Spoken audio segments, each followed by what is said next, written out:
Your Majesty, I want you to conceptually rephrase, or paraphrase, Genesis 1 with these stand-ins. I want the serpent in the Garden of Eden to be government welfare. I want Eve to be single mothers in general. I want Adam to be deadbeat fathers in general. I want Cain to be people with cushy office jobs. I want Abel to be people with hard-working manual labor field jobs. And I want God to represent the circumstances that require men to leave the protection of the welfare state. And I want the Garden of Eden to be the welfare state and housing projects in general. This is a highly metaphorical and socio-political reinterpretation of Genesis 1-3, casting the narrative as an allegory for welfare dependency, social roles, and economic struggles. Below is a conceptual paraphrasing based on the stand-ins you've provided. Genesis 1. The formation of the welfare state. In the beginning, the system was chaotic, with hardship covering the lives of the poor. But then, a structure was created, one that sought to provide security and ease.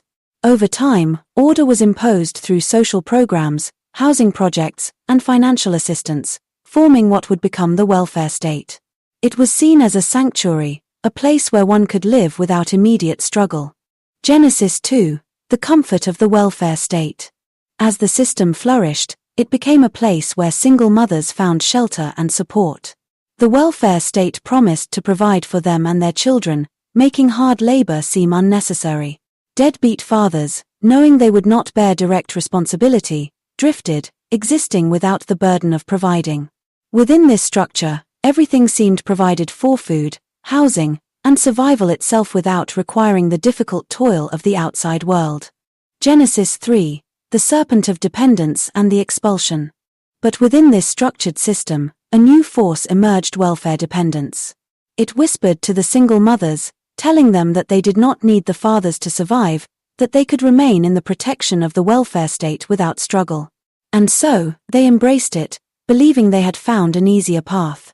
When confronted with this reality, the deadbeat fathers withdrew further, escaping responsibility rather than confronting the struggle.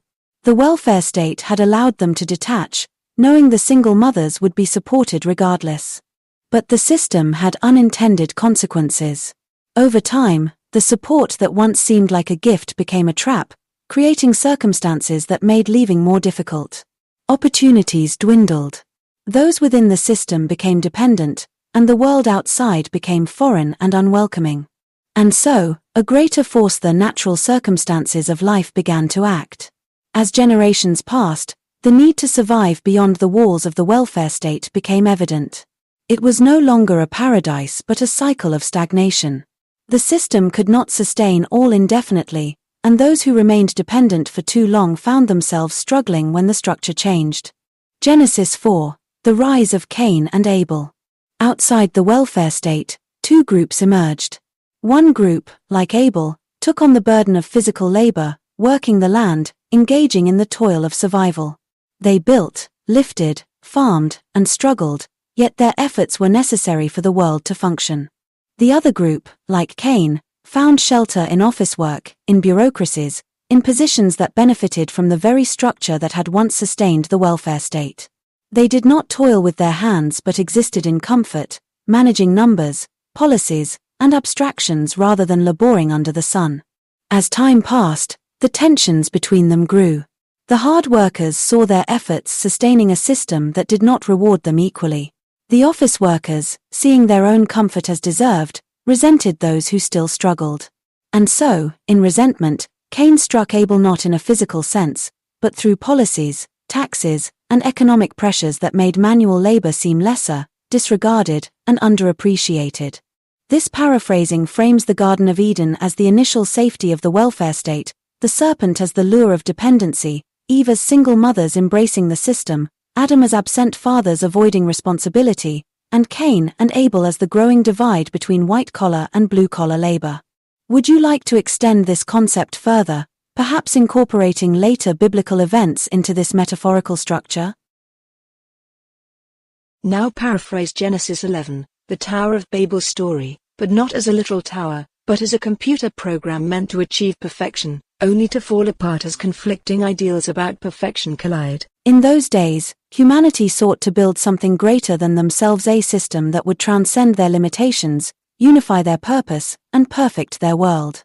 And so, they came together to construct the ultimate program, a vast and intricate digital structure, an artificial intelligence designed to solve every problem, optimize every process, and bring order to the chaos of human existence. Come, they said to one another, let us create an algorithm so advanced that it will make no mistakes, so wise that it will guide us to perfection, so powerful that it will shape reality itself. And so, they wrote the code, line by line, logic upon logic, function upon function.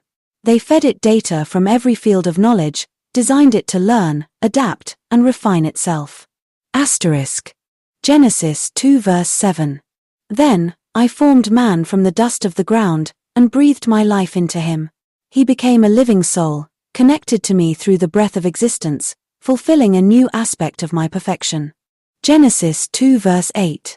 I planted a garden in a place I had prepared, an Eden, to the east, where I placed the man I had formed, to nurture it and tend to it. Genesis 2 verse 9. I caused to grow from the ground every tree that is pleasant to the sight and good for food, and in the midst of the garden, I placed the tree of life and the tree of the knowledge of good and evil, marking a decision in the unfolding process. Genesis 2 verse 10. A river flowed out of Eden to water the garden, and from there it divided into 4 branches, nourishing all life, furthering the unity of my creation.